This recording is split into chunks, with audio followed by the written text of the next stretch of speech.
The new 2026 F1 regulations are now out, so in this video I'm going to go over what changes there will be and what we might expect for the 2026 season.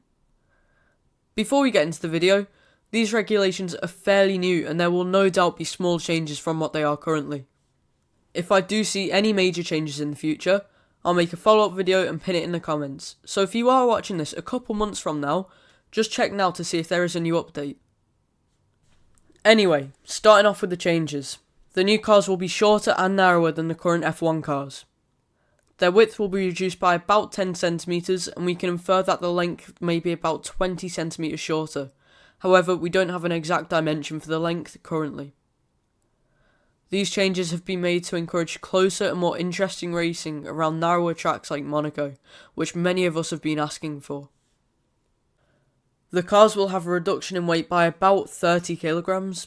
Max Verstappen has said achieving the target weight reduction is going to be very tough, but has stayed optimistic, claiming that losing 30 kilograms would be the perfect scenario for a team in 2026.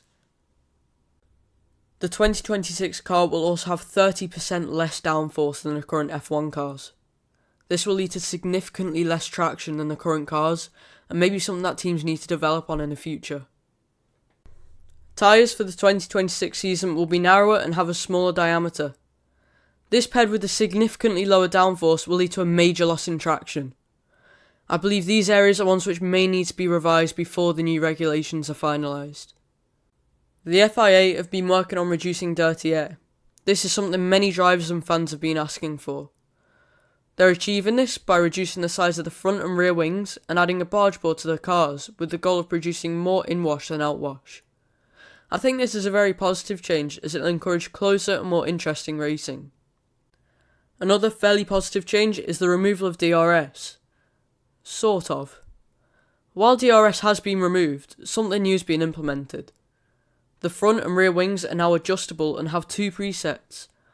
One is designed to have minimal drag, which will be utilised on straights, while the other one is designed to maximise downforce and traction. While this does sound like DRS, there is one key difference. This can be activated at any time by a driver and doesn't require you to be close to another car to activate it. This in theory means it won't be used for easy overtakes, as both the defending and the attacking car can use it. There will also be some small but necessary improvements to driver safety. The first is the strengthening of the anti-intrusion panels in the cockpit. This is a really important change that should protect drivers better inside on collisions. Another change is the strengthening of the roll hoop after Zhou Guanyu's roll hoop failed in his crash at Silverstone in 2022. Finally, moving on to the power. The 2026 cars will have the same V6 engine as the 2022 cars did, but the main difference here is where the fuel's actually coming from. The FIA are now banning fossil fuels, and all teams will have to produce their own biofuels for these engines in the 2026 season. The 2026 cars will now produce less power through combustion, and the electrical power output will increase by over 230%. This puts energy produced via combustion and energy produced electrically at nearly equal levels. While the total energy output is roughly the same, the energy density for electrical power is much lower than that of regular fuel. This will make the cars significantly slower with the added weight of batteries. Many drivers have recognised this. Hamilton stated, "I've spoken to some drivers who have driven the 2026 car in the simulator, and they have said it's pretty slow." Albon also claims, "I don't want to speak out of turn, but I think it's going to be very, very slow."